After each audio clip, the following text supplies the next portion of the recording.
All right, peace, power, and love is always in greeting. Had a little downtime picking up loads, so I decided I'd jump on here and bring y'all another episode of the Big Picture.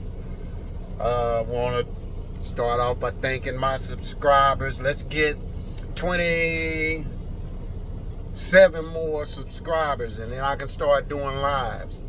I do appreciate you all for subscribing, liking the content.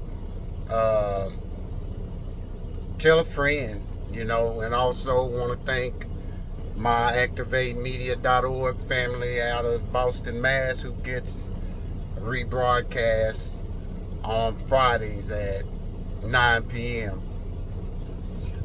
I'm going to talk about what everybody else is not talking about right now, and that is the murder. I'm going, how I am on my channel. I don't try to censor anything, and I do not hold my tongue. This world ain't nice, and it's funny how all of these social media platforms want to silence you, want to keep you from saying certain things.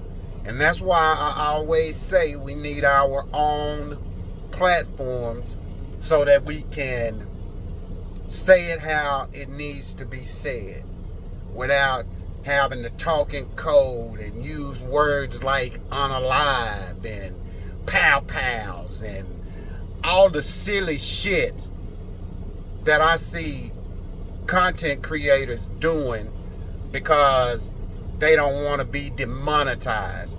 Money don't make me, I make me. So I could care less about if I'm monetized or not.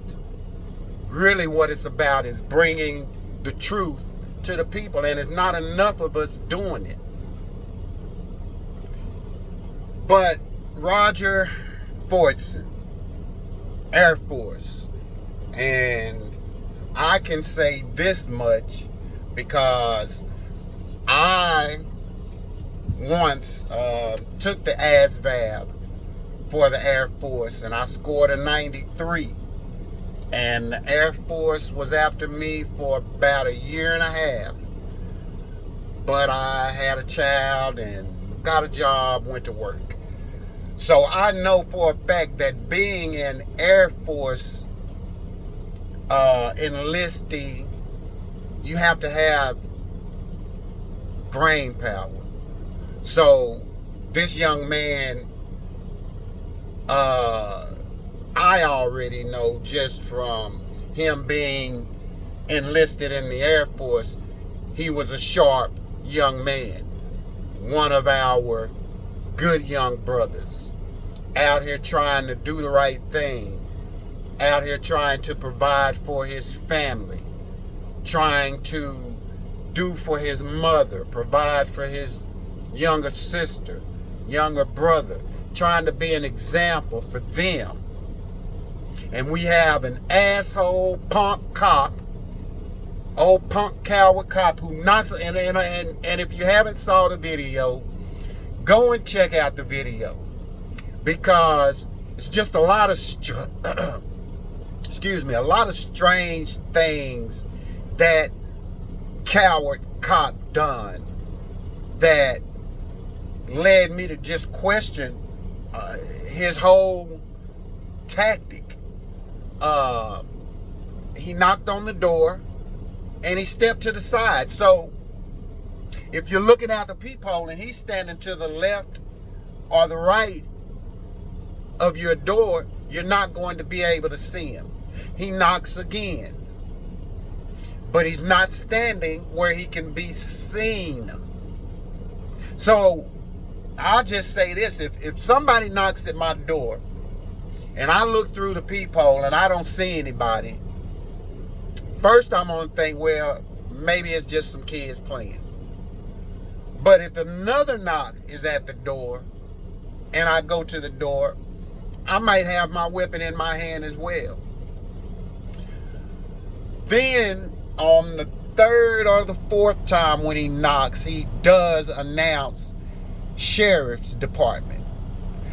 And let's not forget this apartment manager, because she needs to be indicted as well.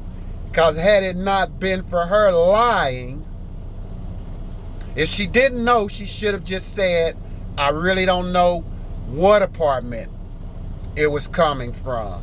But the lady was in distress.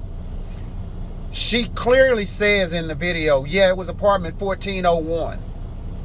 Now, this sheriff, after knocking 4, 5 times and finally announcing he's a sheriff, well, the young man opens the door with his firearm to his side. Now, mind you, Air Force, you are going to receive weapons training. And it was evident that he had weapons training, because when he opened the door, he wasn't aiming. He didn't even raise his gun when he opened the door, because he probably saw, oh, it's a sheriff. So his gun in his right hand down to his side the whole time. And as he opens the door, he actually steps back. While in the act of stepping back, this punk coward cop sees the gun and immediately takes out his weapon, opens fire, and murders, takes this young brother's life. From his mom, from his younger brother, from his sister, who they said he really went out of the way to do things for.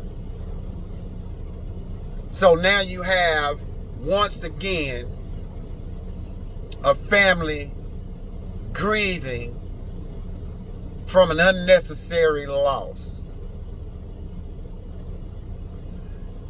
And where is Joe Biden? Where is Kamala Harris? Because they ain't said shit.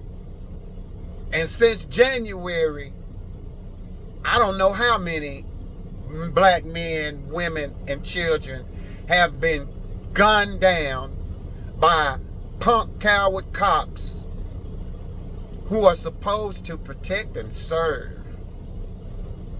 So let's get this straight. They're not protecting and serving. Well, they're serving. They're not protecting. And they serving us up on a dish, a cold platter. This is not the first time. This young man was at home, all by himself. Him and his dog were the only occupants in that apartment.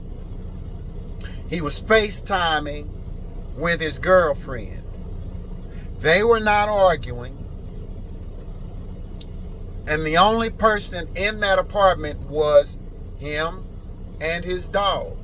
So there was no chance of a domestic disturbance going on in apartment 1401. And then after, and what really pissed me off even further was after shooting this young man, he says, suspect down. Suspect of what? See, and this is what I'm talking about right here.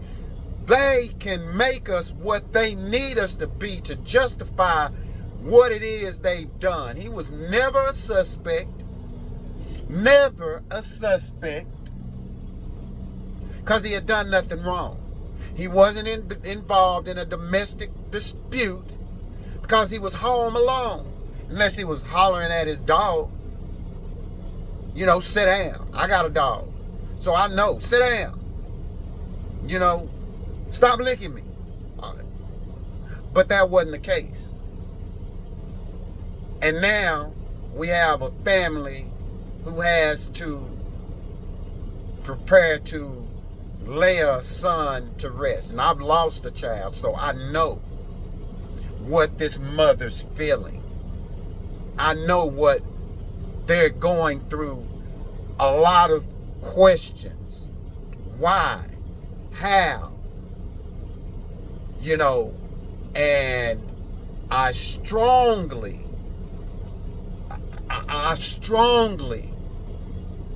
believe that the apartment manager should face some consequences as well. Because had it not been for her lying, this young man would still be with us. If she didn't know what damn apartment it was, she should have said that. Now, instead of double checking herself, there's a loss. And this reminds me of the case that happened right here in Dallas with Both and John. At home, enjoying I think it was a Saturday night, but enjoying his night and having a bowl of ice cream, watching TV, when all of a sudden this punk cop barges into his apartment. And I still, you know, her sentence it was too light. Her sentence should have been way more.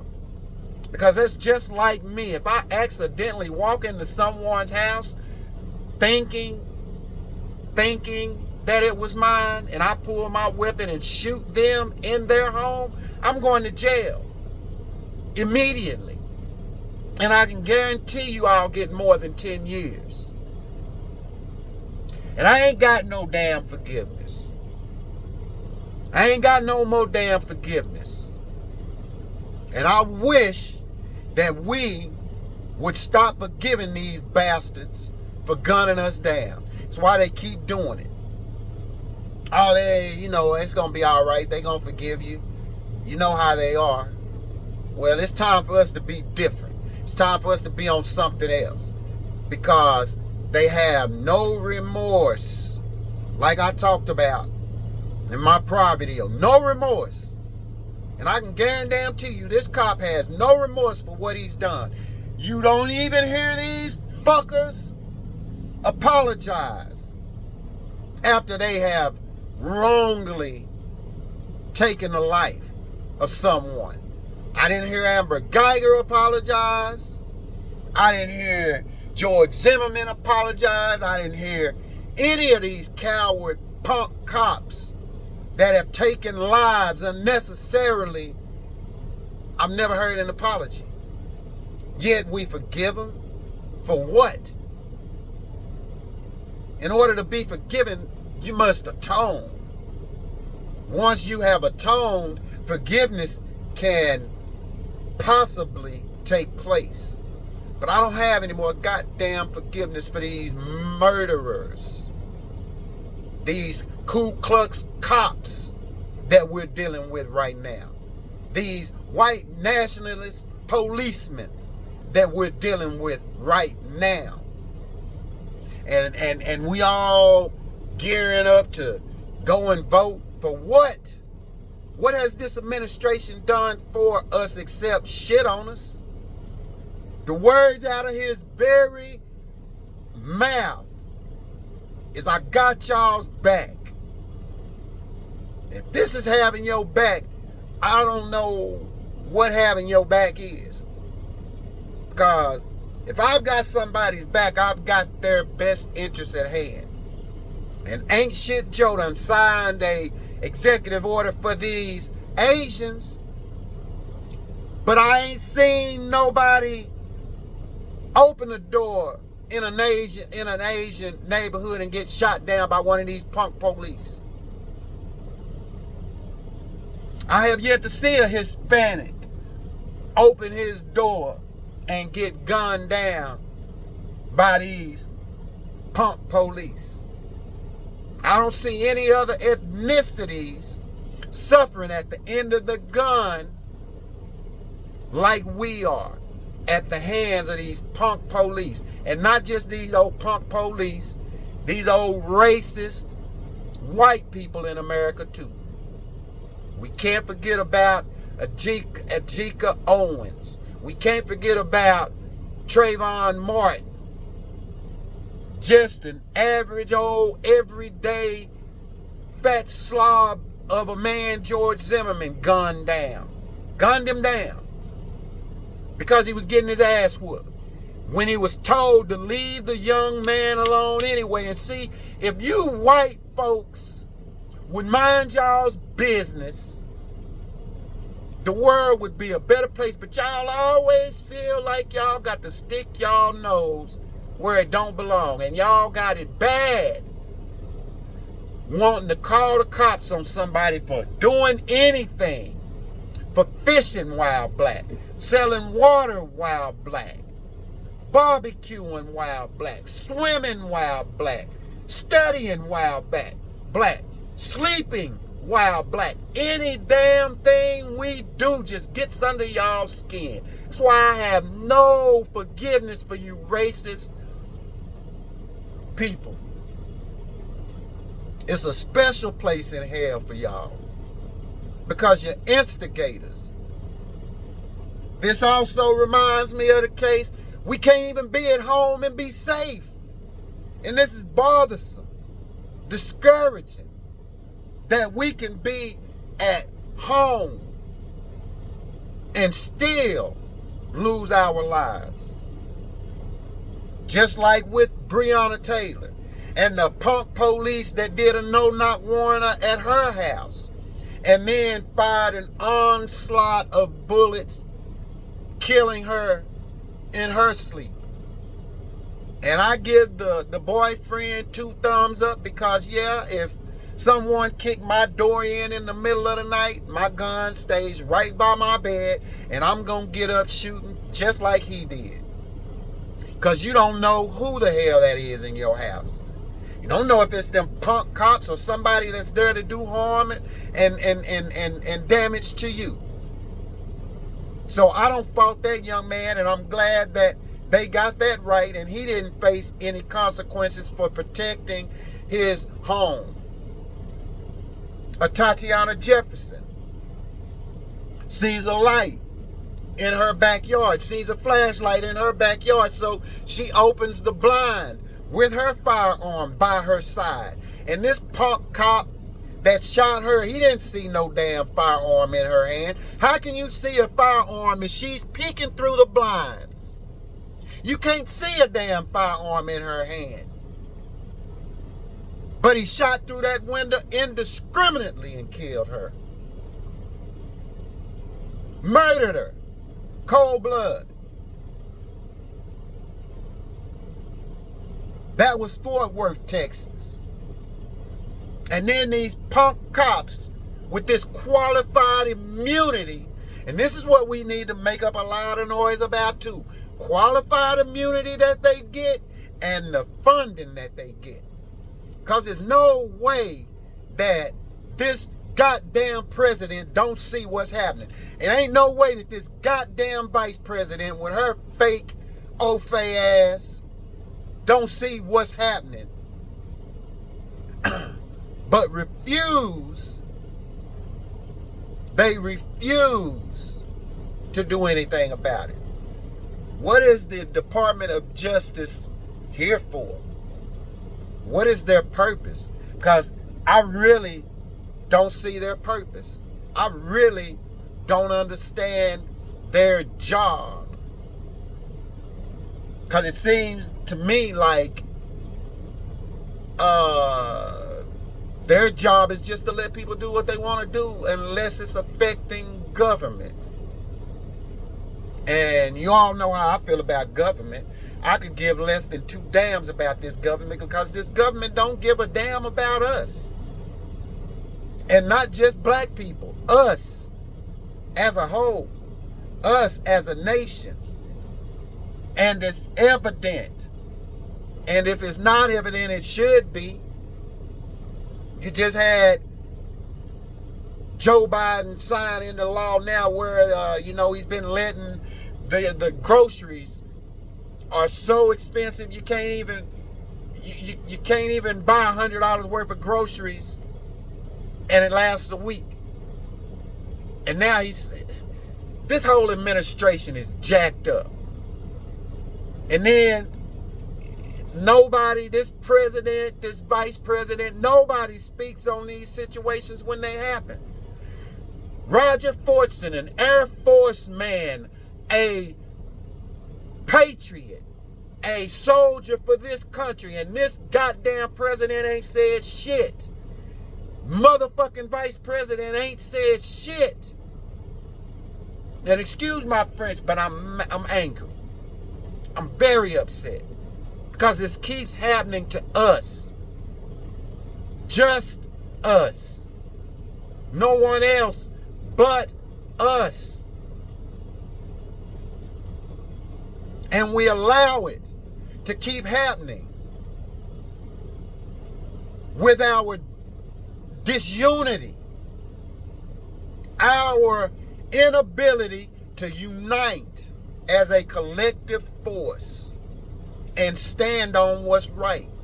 Because if we had come together and stood on what's right with Trayvon Martin, I feel like so many of these other unnecessary deaths could have been prevented had we united collectively. And it's still time for us to unite collectively, so we don't have to worry about our young men and women being gunned down, our kids. And then the narrative that they try to put out like he's just some kind of hardened criminal, some kind of suspect that just robbed a bank or some shit. When this man was in his house with his dog, on his phone, FaceTiming with his girlfriend, minding his own business, not in no kind of domestic dispute with anyone. Home alone. Who is he fighting, himself?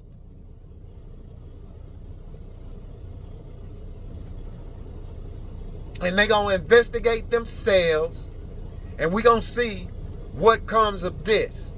Because there needs to be an indictment for that apartment manager as well. I'm just sick and damn tired of watching us lose our lives. Our lives matter. We need to really understand our lives matter. And that if we don't do something quick, we're going to fall right back into the same funk that our ancestors fought to get us out of. They want us back in chains. They want total control of us. It's evident how many videos have surfaced where these white women, white men are questioning black or Hispanic people about, what are you doing here? Do you live here? Why? What business is it of theirs? But they always interject themselves into situations and then try to play the victim. We saw this millions of times. Hundreds of times. And white tears sometimes equal black death. Especially white women's tears. And how many times have we saw videos over the last few years where these white women, like especially the one that bothered me the most was the brother that was in the park bird watching, and the white woman, he asked the woman to put his dog, the dog back on the leash or whatever, and she just feels so privileged. She don't have to do what no black person says. And then she takes it a whole nother direction because he's filming her, calls the police and starts lying and told him, I'm going to call the police and tell them there's a black man harassing me. There's a black man and that's what she did. And I would have loved to saw the outcome of that. You know, I wish that the brother had filmed once the police showed up, because, oh, you better believe when a white woman called the police, they coming. When she sounds frantic and upset enough, they're coming. I've called the police, and it might take them 4 hours, 5 hours, or no show at all. So protecting and serving is what they do for some. Extinction and murder is what they do for others. And we on the latter end of that.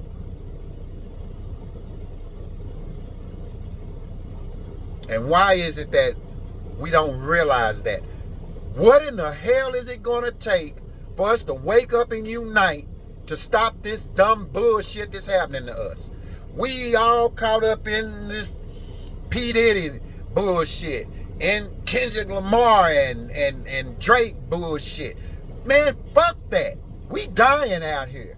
I could give less than a damn about Drake, Kendrick Lamar, Puff Daddy. We all know what that motherfucker been doing all this time.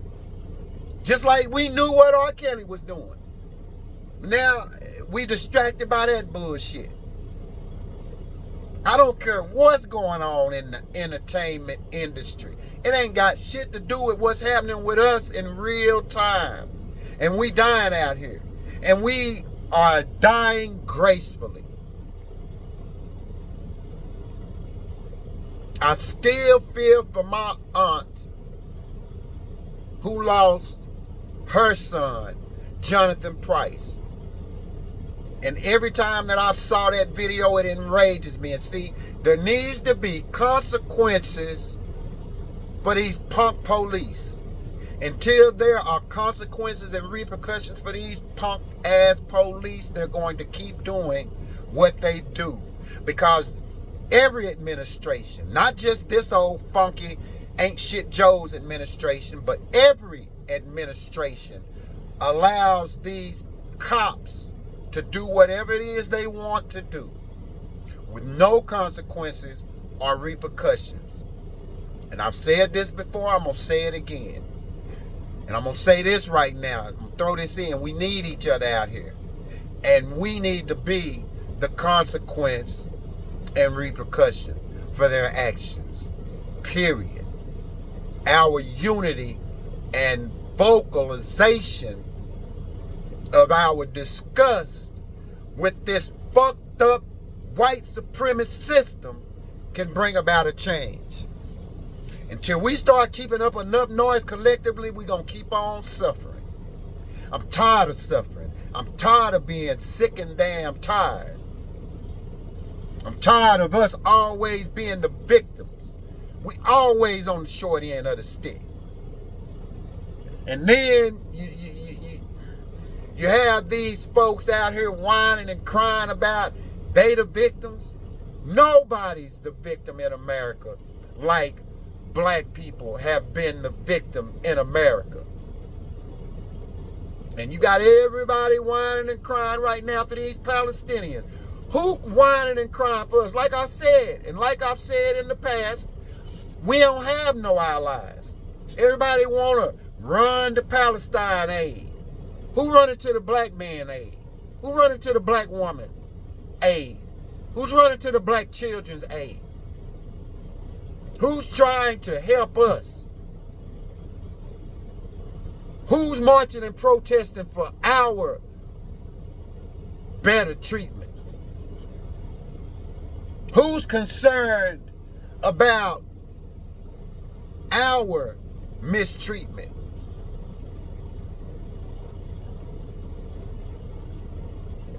We don't have any allies, y'all. We are all we got. And like I've said plenty of times, we're really all we need. But we got to get our shit together, y'all. It's time for us to get it together. Planning, organizing, unification. 3 keys. 3 keys.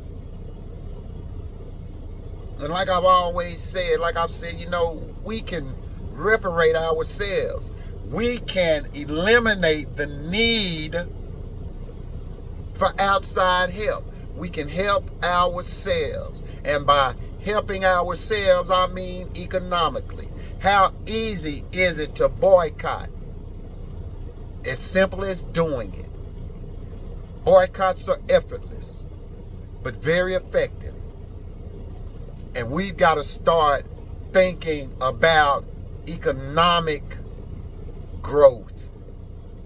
And we've got to start thinking about group economics and working together, building together, so that we don't have to keep going to the enemy for the things that we need. We can provide them for ourselves.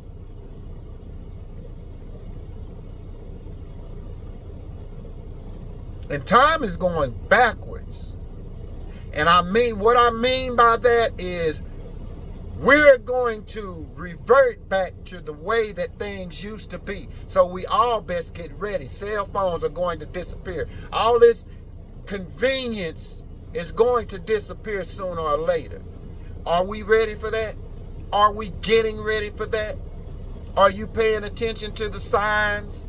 The solar flares, the eclipse, the weather patterns, the volcanoes, the earthquakes that are happening, the tornadoes that are happening. Are you really paying attention to the signs? Are we really preparing to be first? Are we really preparing to take control of our lives? Because we need to take that back immediately. Immediately. We need to start disciplining our children again, immediately, so that we can keep these slave catchers, these race soldiers out of their lives. There's so many things, so many simple things we could do to change our condition, but not enough of us are interested. And I get on here because I want to wake us up. I want us to understand how powerful we truly are. Y'all know we are the children of the Most High. That's why we are hated so much. Everybody wants to be us, but don't nobody want to be us. Everybody wants our swag, our style, our cool, our dance, our clothes, just the way we move, all that. They want that, but they don't want what comes with that. Often imitated, but never duplicated. No one can be who we are. And who we need to be is my reason for these videos. Because we've got to get to where we need to be, and we've got to get to who we need to be. When we get to who we need to be, everything else will fall in line. Like I say, when we start truly working together collectively for the things we need, the things we want will come naturally. I'm tired of watching us die out here. And my condolences to the family of U.S. Airman Roger Fortson. That's all I got, y'all. It's time to wake up. It's time to wake up. I love y'all. I'm tired of watching us suffer. I'm tired of watching our families suffer. Like I always say in closing, y'all, let's plan, organize, and unify, because we all have a key right here and right here. I'm out till next time. I appreciate y'all watching. Thank y'all for subscribing. I love y'all. I'm out. Peace, power, and love.